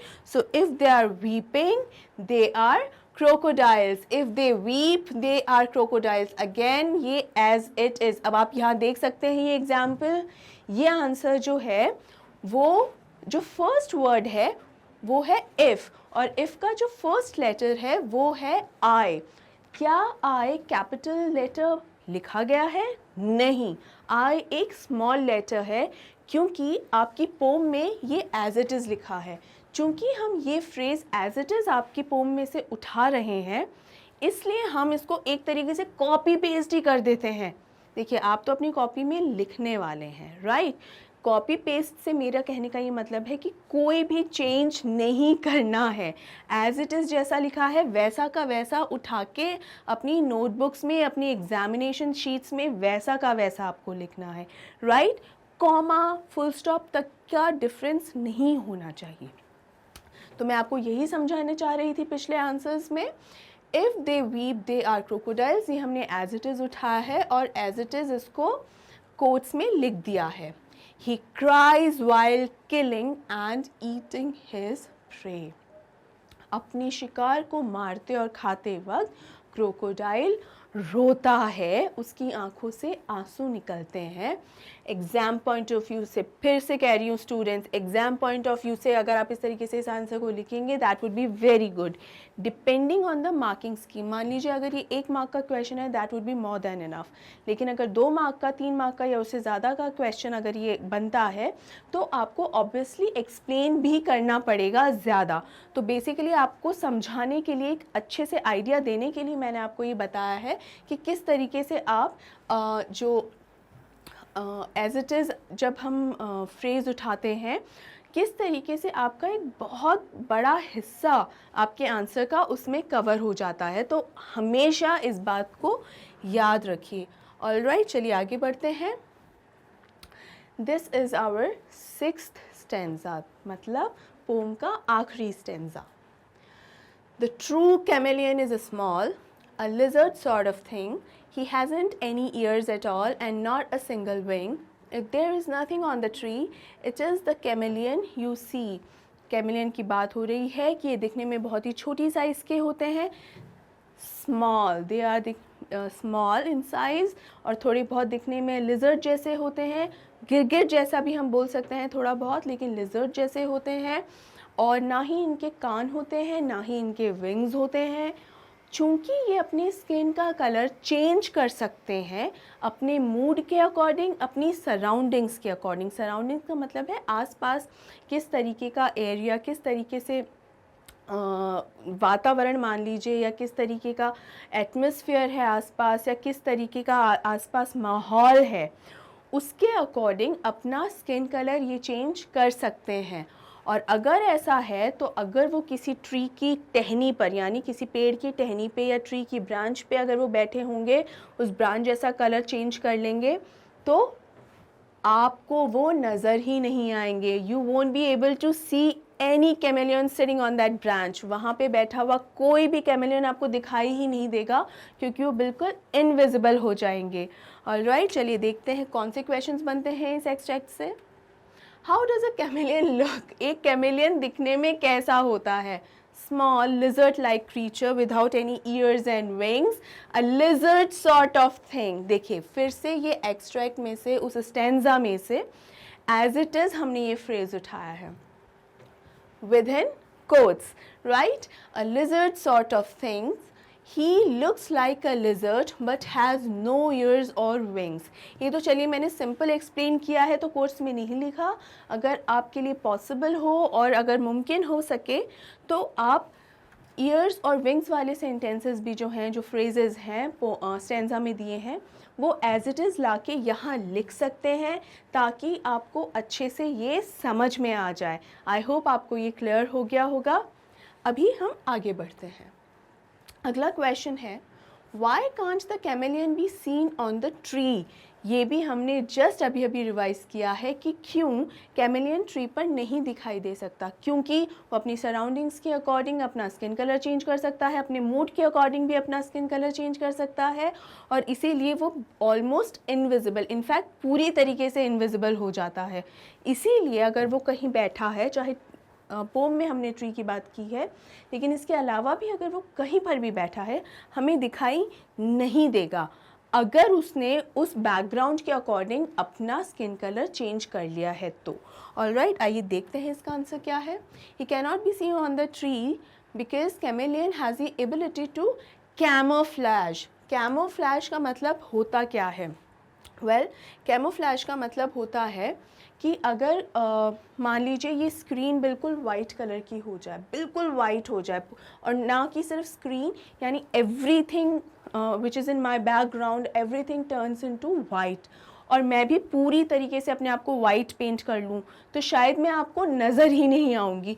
पूरी तरीके से वाइट, मैं वाइट ही बैकग्राउंड, तो वो एक कैमोफ्लैज, यानी जो बैकग्राउंड है और जो बैकग्राउंड के सामने कुछ भी है, चाहे कोई इंसान है, जानवर है, कोई चीज़ है, एनीथिंग, उन दोनों का कलर अगर एग्जैक्टली सेम है तो it will be almost impossible for a person to see कि यहाँ क्या है. नॉट द बैकग्राउंड, क्योंकि वो बैकग्राउंड में मिल चुका है, बिल्कुल बिल्कुल मिल चुका है, तो इसीलिए उसे कहते हैं कैमोफ्लैज. ये कैमोफ्लैज कहलाता है. आई होप आप ये समझ गए होंगे. He can change his skin color depending on his mood or surroundings and becomes completely invisible. यानी जिस तरीके का उसका बैकग्राउंड है, for example this is a background and this is the lizard और कैमेलियन. अगर ये ब्लैक कलर का बैकग्राउंड है और कैमेलियन ने भी अपना स्किन कलर ब्लैक कर लिया है, दिस इज़ द कैमेलियन, और इस पर बैठा है, तो आपको नज़र नहीं आएगा क्योंकि कैमोफ्लैज क्रिएट हो चुका है. ब्लैक पर ब्लैक एकदम कैमोफ्लैज हो जाता है, वो आपको समझ ही नहीं आएगा कि वहाँ कुछ है क्या, क्योंकि ये मर्ज हो जाते हैं, दोनों मिल जाते हैं, एकदम एक दूसरे में बहुत ही ख़तरनाक तरीके से मैच हो जाते हैं. ऑलराइट, तो यही इसका एक्सप्लेनेशन है कि वो और मूड के अकॉर्डिंग, सराउंडिंग्स के अकॉर्डिंग अपना स्किन कलर जो है वो चेंज कर लेता है और इसीलिए दिखाई नहीं देता है. चलिए आगे बढ़ते हैं. What is special about the chameleon? My God, chameleon के बारे में क्या स्पेशल है? इसका मतलब है ना ही उसके ईयर्स हैं और ना ही उसके विंग्स हैं. ये भी स्पेशल है, और कलर जो चेंज कर लेता है वो तो स्पेशल है ही. कैमेलियन हैज़ नो ईयर्स और विंग्स. इसके ना ही पंख हैं ना ही ईयर्स हैं. आप इसमें चाहें तो बिल्कुल ऐड कर सकते हैं कि he can change his skin colour depending on his mood और द सराउंडिंग्स. ऑलराइट, चलिए ये है लॉन्ग आंसर टाइप क्वेश्चंस. देखिए अभी तक हमने जो क्वेश्चंस सॉल्व किए हैं वो एक तो जो स्टैंजाज हैं उन स्टैंजाज में से कौन से क्वेश्चंस बन सकते हैं वो आपको हेल्प कर ही देगा. वो क्वेश्चंस जैसे मार्किंग स्कीम क्या होती है किसी भी क्वेश्चन की, तो अगर किसी क्वेश्चन की मार्किंग स्कीम मतलब उसका अगर कोई भी क्वेश्चन 1 मार्क का है तो हमें उसका आंसर उसी अकॉर्डिंग लिखना है. अगर 5 मार्क का है तो हमें उसको उसी तरीके से एक्सप्लेन करने की ज़रूरत होती है. अभी ये चीज़ भी मैं आपको बताऊं कि अगर 5 मार्क का क्वेश्चन है और आपने वही पढ़ा हुआ है और वो सेम क्वेश्चन अगर 1 मार्क का बन के आ जाता है तो 5 मार्क में आप जितना लिखेंगे उतना 1 मार्क में तो नहीं लिखेंगे ना. ये लिखना सेंसिबल नहीं है. तो स्टूडेंट्स ऐसे में आपको ये ध्यान रखना है. देखिए हम 10th स्टैंडर्ड की बात कर रहे हैं. It is very important for all of you to frame your answers properly. ताकि एक सही मीनिंग निकल कर आए। ऑलराइट, इस चीज़ से हमें कभी भी कॉम्प्रोमाइज़ नहीं करना है। तो हमेशा अपने क्वेश्चंस को उसी तरीके से आंसर कीजिए जितने मार्क्स का वो क्वेश्चन है, और उस आंसर की लेंथ भी उतनी ही होनी चाहिए। और इन सब के साथ साथ आपको ध्यान रखना है कि उस आंसर की क्वालिटी के साथ कॉम्प्रोमाइज़ नहीं होना चाहिए, अप्रोप्रिएटनेस के साथ कॉम्प्रोमाइज़ नहीं होना चाहिए। और इसीलिए मैं आपको बार बार कह रही हूँ कि स्पेशली पोम्स के अंदर आपको, देखिए पूरी पोम्स याद करना शायद पॉसिबल नहीं हो पाता है, लेकिन कुछ इम्पॉर्टेंट टर्म्स जो होती हैं, जैसे इस पोम की जो फर्स्ट स्टैंजा में एशियन लाइन के बारे में कुछ 2-3 बातें हैं जो आपको बहुत याद रखने की ज़रूरत है। जैसे टॉनी बीस्ट, ये एक वर्ड है जो आपको याद रखने की ज़रूरत है, उससे आप पूरा एशियन लाइन जो है वो एक्सप्लेन हो जाता है। बंगाल टाइगर के साथ जो इस तरीके की टर्म है वो है नोबल वाइल्ड बीस्ट, एग्जैक्टली। तो इसी तरीके से सभी वाइल्ड बीस्ट्स के साथ कुछ ना कुछ एसोसिएटेड है। आप अपने स्टैंजाज में उन्हीं को ही अच्छे से याद कर लीजिए, ताकि आपके लिए मार्क्स स्कोर करना भी आसान हो जाता है, आंसर को एक्सप्लेन करना आसान हो जाता है, एक अप्रोप्रिएटनेस आ सकती है, और आप अपने आंसर की लेंथ को कम या ज़्यादा कर सकते हैं according to the marking scheme. I hope ये आपको समझ में आ गया होगा। और इसी के साथ अब हम आगे बढ़ेंगे हमारे लॉन्ग आंसर टाइप क्वेश्चंस की ओर, और देखेंगे कि किस बारे में क्वेश्चंस आ रहे हैं। तो आइए देखते हैं हमारा पहला लॉन्ग टाइप आंसर क्वेश्चन कौन सा है।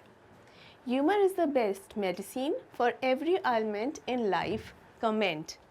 सबसे पहले तो मैं आपको ये बता दूं कि ये जो सेंटेंस है, ये जो फ्रेज़ है, वो एक बहुत ही फेमस फ्रेज़ है। वो आज या कल का नहीं, बहुत पुराना फ्रेज़ है, और इतना फेमस है कि शायद आज तक इसका एप्लीकेशन होता है, क्योंकि ये आज भी एप्लीकेबल है, मीनिंगफुल है, उतना ही मीनिंगफुल जब तब था जब ये पहली बार आया। ह्यूमर क्यों इतना इम्पॉर्टेंट है कि वो एक मेडिसिन की तरह काम करता है, मेडिसिन एक दवा की तरह काम करता है, राइट। सो बेसिकली इस क्वेश्चन का मतलब क्या है?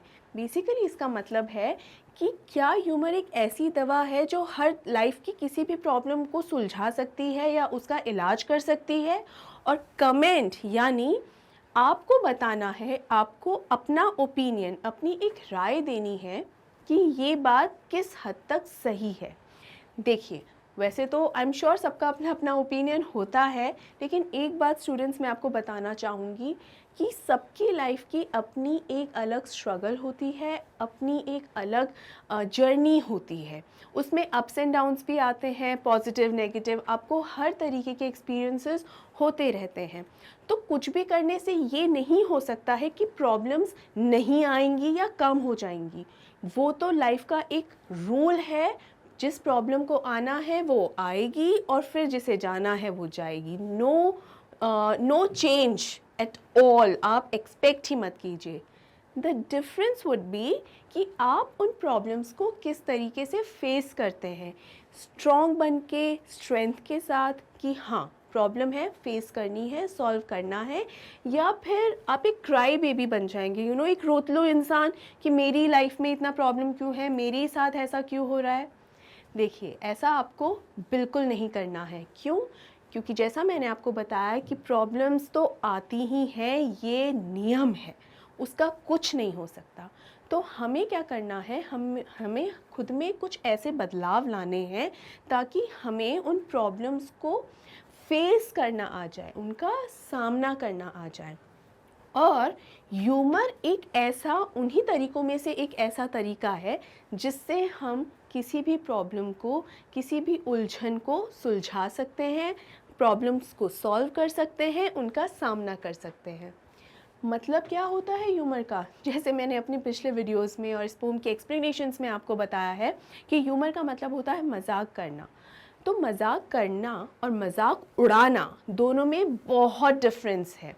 मजाक करने से क्या होता है कि कोई भी सिचुएशन है वो थोड़ी सी टोन डाउन हो जाती है। अगर किसी तरीके की ऑकवर्डनेस हो रही है, या किसी ने कोई ऐसी बात कह दी जो उसे कहनी नहीं चाहिए, उसके मुंह से निकल गई, या जानबूझ के भी कही है, फॉर वॉट एवर रीज़न किसी ने कोई बात कही है जो नहीं कहनी चाहिए, तो जो ह्यूमरस इंसान होगा वो उस सिचुएशन को इतनी ब्यूटीफुली और इतनी बढ़िया तरीके से उसे हैंडल करेगा कि वो ऑकवर्डनेस जो है, जो अजीब सा एक माहौल हो जाता है ऊट पटांग के सवालों से या बातों से, अपने ह्यूमर के चलते वो उस बात को, उस सिचुएशन को संभाल सकता है। हम ये कह सकते हैं कि ह्यूमर एक दवा के तौर पे तो काम करती ही है, लेकिन ह्यूमरस होना एक बहुत बड़ा टैलेंट भी है। स्टैंड अप कॉमेडियंस, मैं कहना चाहूँगी कि स्टैंड अप कॉमेडियंस का जो काम है, it is one of the best jobs in the present times, क्योंकि वो वाकई में हमें हंसने के बहुत सारे मौके देते हैं जिससे हम खुश फील करते हैं। देखिए, जब भी हम खुश होते हैं, सिर्फ हा हा ही करने से खुश नहीं होते हैं। अंदर से अगर हम खुश होते हैं तभी हम हमारे उन टारगेट्स पर जो हम अचीव करना चाहते हैं उस पे हमारा ध्यान अच्छे से केंद्रित रहता है, हम डिस्ट्रैक्टेड फील नहीं करते हैं। तो अगर हम हमेशा कॉन्सेंट्रेटेड रहना चाहते हैं, फोकस्ड रहना चाहते हैं, इट इज़ वेरी इम्पॉर्टेंट कि हमारा ब्रेन अच्छे से काम करे, हम अच्छे से काम करें, और उसके लिए ज़रूरी है हम खुश रहें और अंदर से खुश रहें। फिर से वही कहूँगी कि प्रॉब्लम्स तो आती रहेंगी, तो उनके आने से दुखी होने की ज़रूरत नहीं है, बल्कि खुशी खुशी उन्हें फेस कीजिए। और फेस करने का सबसे बेहतरीन तरीका जो एक मैं आप जानती हूँ और आपको बता सकती हूँ, वो है ह्यूमरस होना।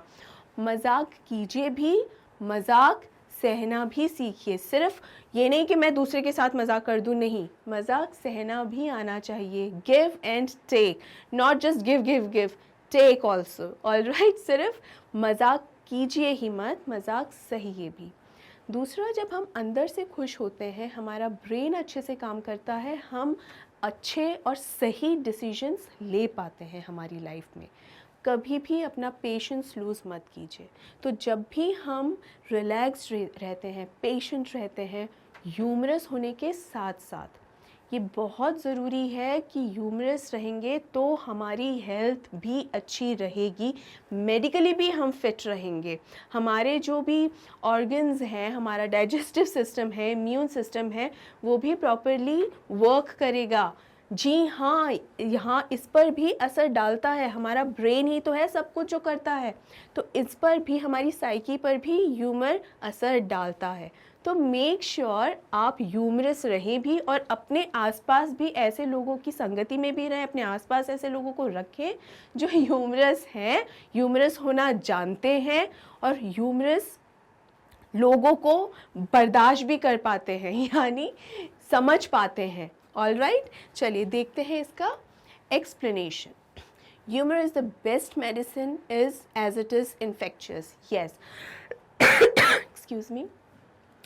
इन्फेक्शस वैसे तो बहुत ही नेगेटिव वर्ड है कि इन्फेक्शन हो गया, लेकिन यहाँ पर सिर्फ इन्फेक्शन होना इसका मतलब नहीं है, फैलने से मतलब है इसका। तो ह्यूमर एक्चुअल में फैलता है। एक व्यक्ति अगर ह्यूमरस हो रहा है तो दूसरे लोग जो उसको सुन रहे हैं, उसके बारे में बात कर रहे हैं, वो खुश ही होंगे और हंसेंगे। तो एक से ये देखिए कितने लोगों में फैल रहा है और बहुत ही जल्दी फैलता है। It creates a bond among people which binds them together. Obviously, कोई भी ऐसा व्यक्ति आपके आसपास है जो हमेशा कुछ ऐसी बातें करता है जिससे आपको हंसी आती है या आप खुश होते हैं, तो आपको ये समझ में आएगा कि आप सभी लोगों की बॉन्डिंग कितनी अच्छी है। जैसे फ्रेंड सर्कल होता है, तो फ्रेंड सर्कल एक दूसरे के साथ मजाक करते रहते हैं, सभी लोग एक दूसरे के साथ एक अलग ही ट्यूनिंग आ जाती है, कभी टांग खिंचाई भी चलती है। तो वही तो होता है ह्यूमरस होना। कभी हम ये I think her friend circle में होता होगा कि हर रोज़ कोई एक नया शिकार बनता होगा, उसी ग्रुप में से कोई एक मेंबर, और उसकी जब टांग खिंचाई चल रही होती है तो बाकी सब बहुत इन्जॉय कर रहे होते हैं, और ये बहुत ही हेल्दी टांग खिंचाई है, हेल्दी लेग पुलिंग है। ऑलराइट, तो यही होता है ह्यूमरस होना, और इसी मजाक से एक बॉन्ड बनता है लोगों के बीच में जो कि बहुत ही स्ट्रॉन्ग होता है और होना भी चाहिए। Humor has the potential to ease down an awkward situation, lighten the mood and save from an embarrassing moment. ये भी बहुत बड़ा सच है। जैसे कई बार कुछ सवाल जवाब अगर हो रहे होते हैं या किसी तरीके की कुछ बातें हो रही होती हैं, मैं आपको सेलिब्रिटीज़ का एक एग्जांपल देती हूँ कि सेलिब्रिटीज़ के आसपास हमेशा पेपराज़ी रहती है, रिपोर्टर्स रहते हैं, और पेपराजी मतलब जो पिक्चर्स क्लिक करते हैं और मैगज़ीन्स और पेपर्स के अंदर प्रिंट करते हैं उन्हें, और इंटरव्यूज़ लेते हैं, ये सब कुछ पेपराजी कहलाता है। तो कई बार ऐसे कुछ क्वेश्चंस पूछ लेते हैं जो थोड़े से ऑकवर्ड हो जाते हैं। हो सकता है वो इंटेंशनली ना पूछे गए हों, लेकिन ऐसा कई बार हो जाता है। ऐसे में जिस व्यक्ति से वो सवाल पूछा गया है, कहीं ना कहीं ये उसका एक सेंस होता है कि उस सिचुएशन को वो कैसे हैंडल करे, उस ऑकवर्ड सिचुएशन से जो थोड़ी सी उलझन भरी हो जाती है, वो सवाल का कैसे जवाब दे ताकि सवाल का आंसर भी मिल जाए, क्वेश्चन को आंसर भी वो कर दे, उस सिचुएशन से भी वो एकदम अच्छे से क्लियरली क्लीनली बाहर निकल आए और कुछ भी ऑकवर्डनेस ना रहे। तो उस सिचुएशन को हैंडल करने के लिए भी ह्यूमरस होना बहुत बहुत ज़रूरी होता है और बहुत अच्छा तरीका है। तो देखिए कितने तरीके से ह्यूमर हमारे काम आ सकता है। It strengthens our immune system, yes, boosts our energy। हम हमेशा एनर्जेटिक फील करते हैं जब हम खुश रहते हैं, तो हमारा दिमाग भी और हमारी बॉडी भी बहुत ही पॉजिटिव वे में काम करती है। Diminishes pain and protects us from damaging effects of stress। ये भी बहुत बड़ा सच है कि अगर हम खुश रहते हैं, ह्यूमरस रहते हैं, ह्यूमरस लोगों से घिरे हुए रहते हैं, तो अगर हमें किसी भी चीज़ का स्ट्रेस है या हमें कोई भी बॉडी पेन भी अगर है, उसमें भी बहुत बहुत मदद मिलती है। ये सच है, सही है कि हमारा स्ट्रेस बहुत बहुत हद तक दूर हो जाता है अगर हम खुश रहते हैं तो, क्योंकि हर वक्त हम उस नेगेटिव पार्ट पर या नेगेटिविटी पे ही कॉन्सेंट्रेटेड या फोकस्ड नहीं रहते। Now we are distracted. तो अगर हमें हमारे पास जो फोकस है अगर एक ही जगह रखना है स्टूडेंट्स, तो नेगेटिविटी पर क्यों रखें, व्हाई नॉट पॉजिटिविटी। सही जगह पे क्यों ना अपने आप को फोकस रखें। ह्यूमर इसी चीज़ को करने में काम आता है, shifting from negative to positive. All right, चलिए आगे बढ़ते हैं। No wonders it keeps a person healthy from within. अंदर से किसी भी इंसान को ये खुश रखता है, ह्यूमर खुश रखता है, और इसमें तो कोई डाउट ही नहीं है। वंडर्स का मतलब है कि कोई डाउट ही नहीं है, या इसमें तो ताज्जुब की कोई बात ही नहीं है। In this poem, Wells has depicted the wildlife in a very lively manner। बहुत ही बेहतरीन तरीके से और अनोखे अंदाज में वेल्स ने इस पोम में वाइल्ड एनिमल्स यानी जंगली जानवरों के बारे में बात की है। बिल्कुल भी बहुत ही नेगेटिव या सीरियस टोन नहीं है इस पोम में, कहीं पर भी उन्होंने बहुत ही ह्यूमरस और क्रिएटिव मैनर में इसे एक्सप्लेन किया है। The way she describes a beast and explains their respective way of killing you। आपको मारने के जो अलग अलग और अनोखे तरीके और नए अंदाज में उन्होंने एक्सप्लेन किया है कि किस तरीके से आप पर झपट्टा मारेगा, किस तरीके से आपको गले लगाएगा, किस तरीके से हंसते हुए या रोते हुए आपको खाएगा, ये सब उन्होंने बहुत ही बेहतरीन तरीके से इस पोम में एक्सप्लेन किया है। And it is certainly unique, यानी डेफिनेटली एकदम अनोखा है। All right, the killing characteristics of any of these beasts can horrify anyone. अब आप देखिए, किसी को भी मारने की जब बता रहे हैं कि वो किस तरीके से मारता है, ये कोई भी हैप्पी मोमेंट तो नहीं हो सकता, आई एम श्योर। लेकिन जिस तरीके से वेल्स बता रही हैं, डेफिनेटली ये बहुत ही ह्यूमरस भी है, इंटरेस्टिंग भी है, ऑल राइट, और यूनिक तो है ही है। But the way Wells has chosen to describe them undoubtedly creates fun। बहुत ही अच्छा fun एक create करता है। Alright, the poetess uses humor to portray the bear। यानी भालू को बताने के लिए, भालू को जिस तरीके से पोर्ट्रे किया है या भालू को जिस तरीके से इस पोम में दर्शाया गया है, वो एक बहुत ही बढ़िया ह्यूमर क्रिएट करता है। बेयर हग, रिमेंबर बेयर हग के बारे में हमने बात की थी। She describes the bear as if he is one of the best friends of humans। A tight hug, जैसे बेस्ट फ्रेंड आपको देता है ना, अरे भाई तुम कैसे हो, अरे कितने दिनों बाद मिले, सालों बाद मिले, बहुत सालों बाद जब कोई फ्रेंड्स आपस में मिलते हैं तो कितनी झप्पी पाते हैं। वो झप्पी की बात हो रही है कि ऐसे एक्सप्लेन किया है वेल्स ने भालू को इस पोम में, जैसे कोई बिछड़े पुराने दोस्त आपस में गले मिल रहे हो, एकदम टाइटली हगिंग ईच अदर। लेकिन क्या वाकई में ऐसा हो रहा है क्या? No, she says that a bear will immediately give a human a hug and not to forget a warm bear hug. With both of its hands, it tightly grasps its prey, squeezing. Squeeze का मतलब होता है एकदम निचोड़ ही देना, इतनी ज़ोर से गले लगाकर, इतनी ज़ोर टाइटली गले लगाना कि ऐसा लगे कि आप एकदम मुड़ तुड़ गए हैं. It tightly grasps its prey, squeezing him to death. यानी इतना ज़ोर से गले लगाना और इतनी ज़ोर से उसको जकड़ लेना कि वो मर ही जाए. He offers him another hard hug to kill him if he is still alive. Hugs him close. यानी अगर पहले हग में उसका ये जो शिकार है, जिसे एक बेस्ट फ्रेंड की तरह दिखाया गया है इस पोम में, अगर वो नहीं मरता है तो भालू जो है, जो बेर है, वो दूसरा हग करने में, मतलब अगर पहले में वो ज़िंदा बच गया है शिकार, तो भालू उस शिकार को मारने के लिए उसे दूसरा हग करेगा और इस बार वो बिल्कुल भी उसे ज़िंदा नहीं रहने देगा. इस बार वो तैयार रहेगा कि मुझे अपना मील तैयार करना ही है. आइए बढ़ते हैं अगले सवाल की तरफ. The poem How to Tell Wild Animals expresses the poet's love for the wild animals. Discuss. देखिए, ये भी एक स्टेटमेंट है कि ये जो पोम है How to Tell Wild Animals, वो बताती है कि जो पोएटेस है कैरोलाइन वेल्स, उन्हें जानवरों से बहुत ही प्यार है और वो उन्हें बहुत पसंद करती हैं. तो एक्सप्लेन कीजिए, डिस्कस कीजिए इस चीज़ को कि ये बात किस हद तक सही है. वेल, ये बात पूरी तरह, I mean किसी हद तक नहीं, इनफैक्ट कम्प्लीटली पूरी तरह ये बात सही है. हमें कैसे पता चलता है ये बात सही है? देखिए, उन्होंने जो कैरेक्टरिस्टिक्स जानवरों की बताई हैं, जो तरीके उन्होंने बताए हैं, उन सभी से हमको एक बात तो बहुत ही क्लियरली समझ में आ जाती है कि उन्हें इन जानवरों के उन्हें इन जानवरों के बारे में किस हद तक पता है, किस लेवल तक वो जानती हैं. एक बात मैं आपको और बता दूं, जैसे मैंने आपको अपने पिछले वीडियोस में भी बताया है कि वेल्स ने बहुत ही ल्यूसिड लैंग्वेज में ये पोम लिखी है. ल्यूसिड मतलब बहुत ही सरल भाषा का इस्तेमाल किया है और बहुत ही उचित शब्दों का इस्तेमाल किया है, बहुत ही आसान तरीके से एक्सप्लेन की है. हम किसी भी चीज़ को आसानी से तभी एक्सप्लेन कर सकते हैं जब हमें उस चीज़ के बारे में या उस बात के बारे में पूरी तरीके से जानकारी हो. अगर हमारे पास आधी अधूरी जानकारी है या कम जानकारी है, तब हम उस चीज़ को और भी ज़्यादा कॉम्प्लिकेटेड या मुश्किल बना देते हैं, और भी ज़्यादा उलझा देते हैं. हम सरलता से किसी भी चीज़ को सिर्फ तब समझा सकते हैं जब हम उसके बारे में सब कुछ जानते हैं.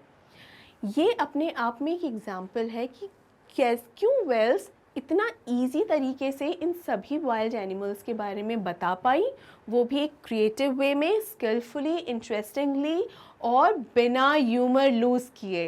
राइट? तो मतलब वो जानती थी इन सभी के बारे में.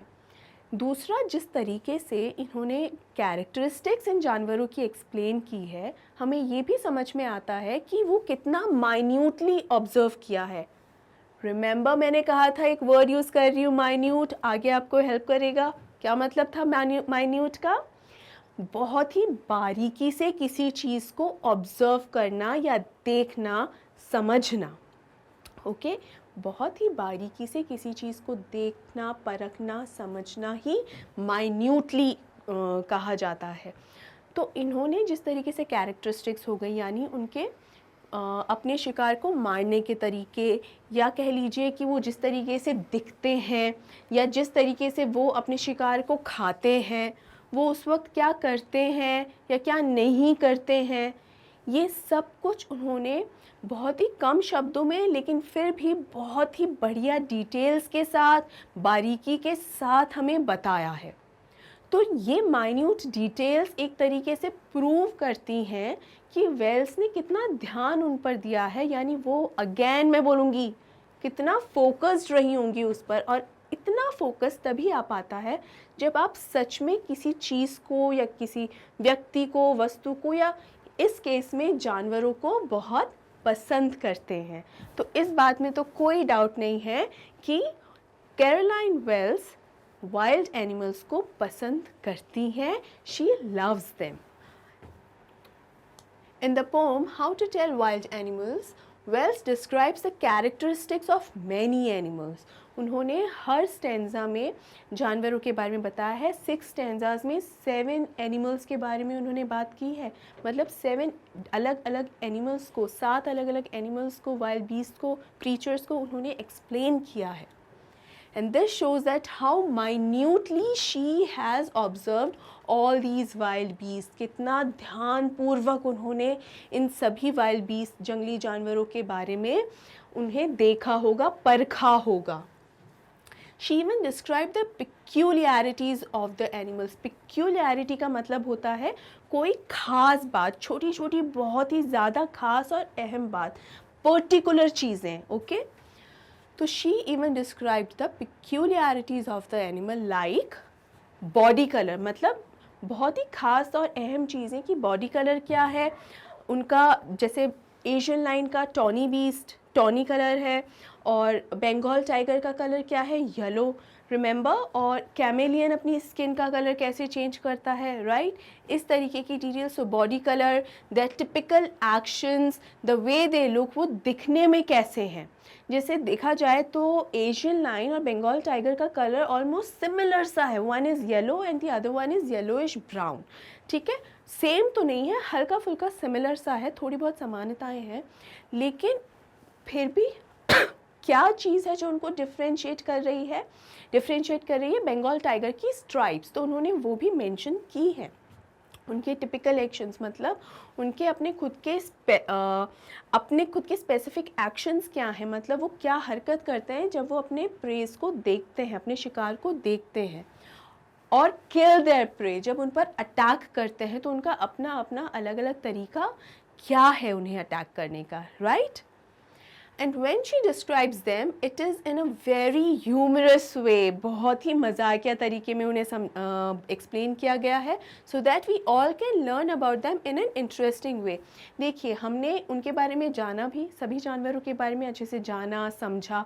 आज के दिन तो हमें पता ही है ना कि इन 7 जानवरों में से एटलीस्ट कौन सा जानवर किसी भी इंसान या दूसरे जानवर पे किस तरीके से अटैक करता है, ये तो हमें पता ही है ना। लेकिन हमें ये बहुत ही इंटरेस्टिंग वे में वेल्स ने एक्सप्लेन किया है। The poem also provides us with knowledge as it explains special marks and habits of some animals. मतलब हमारी नॉलेज भी इम्प्रूव हुई है कि वो दिखने में कैसे हैं, मतलब हमें पता है ना उनकी कैरेक्टरिस्टिक्स के बारे में। ये तो कहीं ना कहीं वाइल्ड लाइफ के बारे में भी हमें मालूम पड़ा इस एक्सप्लेनेशन की वजह से। This is a must as a safeguard against danger from any of the wild animals.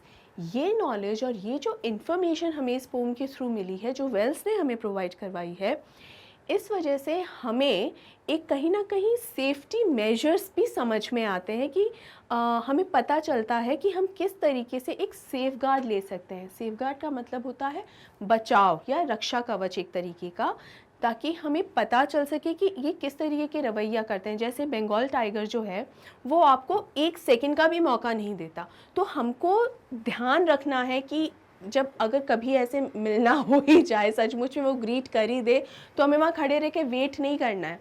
अब एक्चुअल में क्या करना है, भागना है नहीं भागना, क्योंकि बंगाल टाइगर के सामने भागना तो बिल्कुल कोई फेल ही हो जाएगा ऑब्वियसली। लेकिन हमें ये पता है कि उसके सामने नहीं आना है, ठीक है। मतलब कितना ध्यान रखना है, कितना कॉशियसनेस हमें बरतनी है, ओके, कितना कॉशियस हमें रहना है, कितना ध्यान से, ये हमें समझ में आता है। ऑलराइट, ये है हमारा अगला question. Imagine the poet meets Mijbil the otter. Write a detailed account of the characteristics the poet could use for her poem if she were to write about telling an otter. Remember otter? Otter क्या है? हिंदी में otter को ऊदबिलाव भी कहा जाता है, और एक चैप्टर है हमारे ही सिलेबस में, जहाँ एक चैप्टर है मिचबिल द ऑटर। जानते हैं ना? रिमेंबर? यस। तो मिजबिल द ऑटर, एक ऑटर के बारे में एक स्टोरी है कि किस तरीके से वो अपने ओनर को मिला था और उससे जुड़ी हुई बहुत सी और सी फैक्टर्स हैं और बहुत ही इंटरेस्टिंग पॉइंट्स हैं जो ऑथर ने उनके ऑटर के बारे में लिखी हैं, राइट, मेंशन की गई हैं। लेकिन यहाँ हमें ये देखना है कि जब ऑटर की बात हो रही है और इस पोम में मान लीजिए 6 ना होके 7 स्टैंजाज होते और 7th स्टैंजा में वेल्स ने ऑटर के बारे में अगर बात की होती तो किस तरीके से वो इसे एक्सप्लेन करती।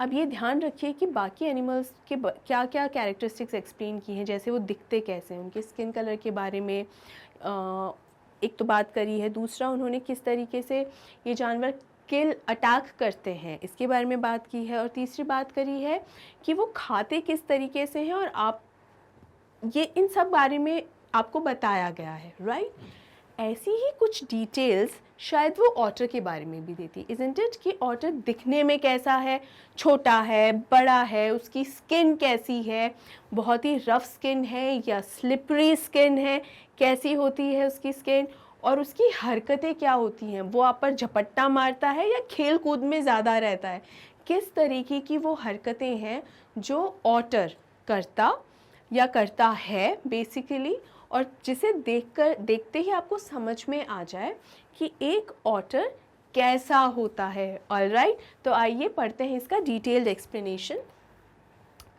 The poet might describe the otter's sleek and water-repellent fur with shades of brown and hints of silver glistening in the sunlight। सबसे पहले तो हम देख लेते हैं उसकी स्किन के बारे में ही बताया गया है, मतलब वो दिखने में कैसा है और स्किन कैसी है। तो शेड्स ऑफ ब्राउन यानी भूरे रंग का ब्राउनिश जैसा ही ये जानवर होता है, और उसके ऊपर सिल्वर लाइनिंग्स सी होती हैं, सिल्वर कलर की लाइनिंग्स होती हैं।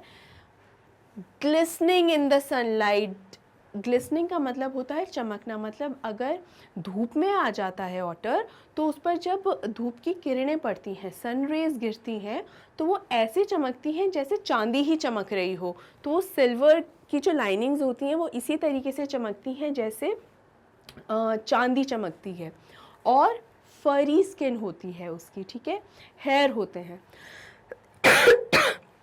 इसके अलावा उसकी वाटर रेपेलेंट फर जो होता है, यानी उसकी स्किन ऐसे होती है जो पानी से उसको बचाती है। देखिए फर जो होते हैं वो सिंपल हेयर नहीं, थोड़े लेंदी हेयर होते हैं जो स्किन को भी सॉफ्ट भी बना देते हैं, और यही फरी स्किन उसे पानी से भी बचाती है, और इसीलिए ऑटर की जो स्किन है वो वाटर रेपेलेंट हो जाती है।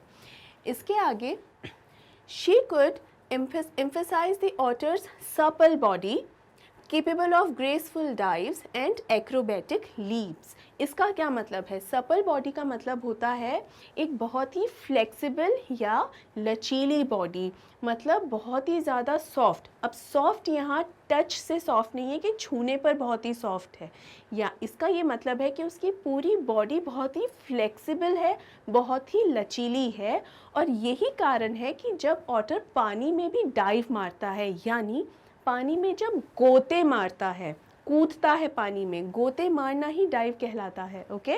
तो जब गोते मारता है तो उसकी बॉडी इतनी फ्लेक्सिबल होती है कि उसे डाइव मारते हुए देखना अपने आप में एक साइट होती है, it looks so beautiful, alright. और इसी फ्लेक्सिबल बॉडी की वजह से वो एक्रोबेटिक लीप्स भी लेता है। एक्रोबेटिक लीप्स का मतलब होता है, एक्रोबेटिक बेसिकली मतलब होता है बहुत ही कॉम्प्लिकेटेड मूवमेंट्स करना अपनी बॉडी से, ठीक है। एक्रोबिक्स ये नाम आपने सुना ही होगा, जिसका मतलब होता है अलग अलग कलाकृतियाँ या मूवमेंट्स करना अपनी बॉडी को यूज़ करके, ऑलराइट। तो चूँकि सपल बॉडी है ऑटर की, बहुत ही फ्लेक्सिबल बॉडी है, उसके लिए एक्रोबेटिक होना बहुत ही आसान हो जाता है, और बहुत ही एक्रोबेटिक लीप्स लेना उसके लिए आसान हो जाता है। लीप माने जंप, तो एक्रोबेटिक जंप लेना उसके लिए बहुत ही आसान हो जाता है, और वो देखने में बहुत ही इंटरेस्टिंग लगता है, ओके। आइए देखते हैं अगर वेल्स इसके बारे में अपनी पोम में बात करती तो आगे क्या लिखती। The poet might also highlight the otter's webbed paws। paws का क्या मतलब होता है? और आगे एक और वर्ड आपको मिलेगा क्लॉज। इन दोनों का क्या मीनिंग होते हैं, हम थोड़ा सा ही डिफरेंस होता है, हम देखेंगे। The poet might also highlight the otter's webbed paws, perfect for swimming and diving underwater, and its sharp claws essential for catching fish and maneuvering through rocky terrain. इसका ये मतलब है, देखिए पाउज होता है मतलब हाथ या पैर जो होते हैं ऑटर के, तो अगर ये हिस्सा जो है, जो मेरे हाथ, ये जो हथेली है हाथों की, ये हिस्सा हो गया पाव। सिर्फ ऑटर का ही नहीं, ये जो जंगली जानवर, वाइल्ड बीस्ट के बारे में हम जो बात कर रहे थे, उनके भी हाथ पैर जो होते हैं उस ये पाँव ही कहलाता है। ऑलराइट। और जो नाखून का हिस्सा होता है उसे कहते हैं क्लॉ, जो पंजा होता है उसे कहते हैं क्लॉज। तो ये उनकी बनावट इस तरीके से क्यों होती है, वाई इज़ इट सो? क्योंकि पाँव ऑटर को हेल्प करता है स्विम करने में, तैरने में, और अंडर वाटर डाइव करने में भी बहुत हेल्प करता है। अंडर वाटर का मतलब होता है पानी की गहराइयों में। एक होता है सरफेस पे स्विमिंग करना, एक होता है अंडर वाटर, पानी के बहुत अंदर गहराई में स्विम करना। तो ये जो बनावट है पाँव की उसके, तो उससे उसे बहुत हेल्प मिलती है स्विम करने में। और क्लॉज जो उसके हैं उससे उसे हेल्प मिलती है शिकार करने में। वाइल्ड बीस्ट है, जंगली जानवर है, शिकार तो करेगा ही और जानवर तो खाएगा ही, राइट? तो वो उसका शिकार करता है, किसका शिकार करता है? फिश का, टू कैच फिश। ठीक है, तो ये तरीका हो गया वेल्स का बताने का कि किस तरीके से ऑटर शिकार करता है। And manoeuvring through Rocky terrain. Manoeuvring का क्या मतलब होता है? मनूवरिंग का मतलब होता है किसी भी काम को कारगर तरीके से निभाना। यानी आप जो भी कार्य कर रहे हैं, जो भी काम कर रहे हैं, उसे बहुत ही बखूबी या कारगर तरीके से निभाना ही मनूवरिंग कहलाता है। ध्यान से पढ़ लीजिए इस वर्ड को, स्पेलिंग अच्छे से देख लीजिए। Through Rocky terrain. टेरेन का क्या मतलब होता है? टेरेन का शाब्दिक एक्सक्यूज़ मी, शाब्दिक अर्थ है भूखंड, यानी ज़मीन का हिस्सा। ठीक है, ज़मीनी हिस्सा। और यहाँ पर manoeuvring through Rocky terrain, Rocky का क्या मतलब हुआ? पथरीला या पथरीली। ठीक है, तो पथरीली ज़मीन के हिस्से पे होते हुए जो ऑटर है वो अपने शिकार को लेते हुए जाता है और फिर आराम से बैठ के अपना भोजन करता है। और क्या है उसके भोजन में? आज उसके डिनर में फिश बनी होगी।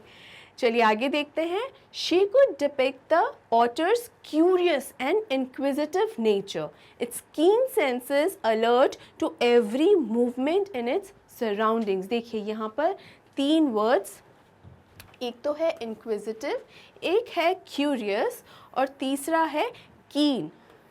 हम कह सकते हैं ये तीनों ही सिनोनिम्स हैं, यानी पर्यायवाची हैं, एक दूसरे के सिमिलर मीनिंग है इनका। क्यूरियस का मतलब क्या होता है? जिज्ञासु होना, किसी भी चीज़ को जानने की बहुत जिज्ञासा होना, जानने की बहुत इच्छा होना। इंक्विजिटिव का मतलब भी जिज्ञासा होना ही होता है, लेकिन इंक्विजिटिव का असली अर्थ है जिज्ञासा का एक हायर लेवल, यानी अब और भी ज़्यादा जिज्ञासु हो आप। और कीन का भी यही अर्थ होता है कि बहुत ज़्यादा जानने की क्यूरियोसिटी होना, किसी चीज़ को जानना। इसका ये मतलब है, ये एक सेंटेंस में ही 3 बार अगर ये वर्ड्स आ रहे हैं तो हम ये समझ सकते हैं कि ऑटर में किसी भी चीज़ के बारे में या जो भी उसके आसपास घट रहा है उसके बारे में जानने की कितनी ज़्यादा जिज्ञासा होगी। ठीक है, तो इसका मतलब उसका जो एटीट्यूड है वो बहुत ही इंक्विजिटिव एटीट्यूड है, बहुत ही क्यूरियस एटीट्यूड है। ठीक है, और इसी के बारे में शायद वेल्स अपनी पोम में ऑटर के बारे में लिखती। ये भी हम जान लें कि its keen senses alert to every movement in its surroundings, मतलब उसके आसपास जो भी हो रहा है, ऑटर के अगल बगल इर्द गिर्द जो कुछ भी हो रहा है वो जानने की उसमें बहुत ही ज़्यादा एक जिज्ञासा रहती है। और वही जानने के लिए ऑटर हमेशा उत्सुक रहता है और शायद इन्हीं सब बातों के बारे में वेल्स अपनी पोम में ज़रूर बताती, और अगर इस पोम में एक 7th स्टैंजा होता और अगर वो ऑटर के बारे में होता तो शायद यही सब कुछ होता जो वेल्स इसके बारे में लिखती। इसी के साथ हमारा आज का ये वीडियो एंड होता है। आपको मैं इस पोम के NCERT सॉल्यूशंस भी करवा चुकी हूँ, समरी करवा चुकी हूँ, पोएटिक डिवाइसेस करवा चुकी हूँ और एक्सप्लेनेशन करवा चुकी हूँ। सो एक्सप्लेनेशन से लेकर और अभी तक जो मोस्ट इम्पॉर्टेंट क्वेश्चंस हैं, ये सब कुछ मैं कवर करवा चुकी हूँ। आई होप आपको बहुत ही अच्छे से ये सब समझ में आ गया होगा।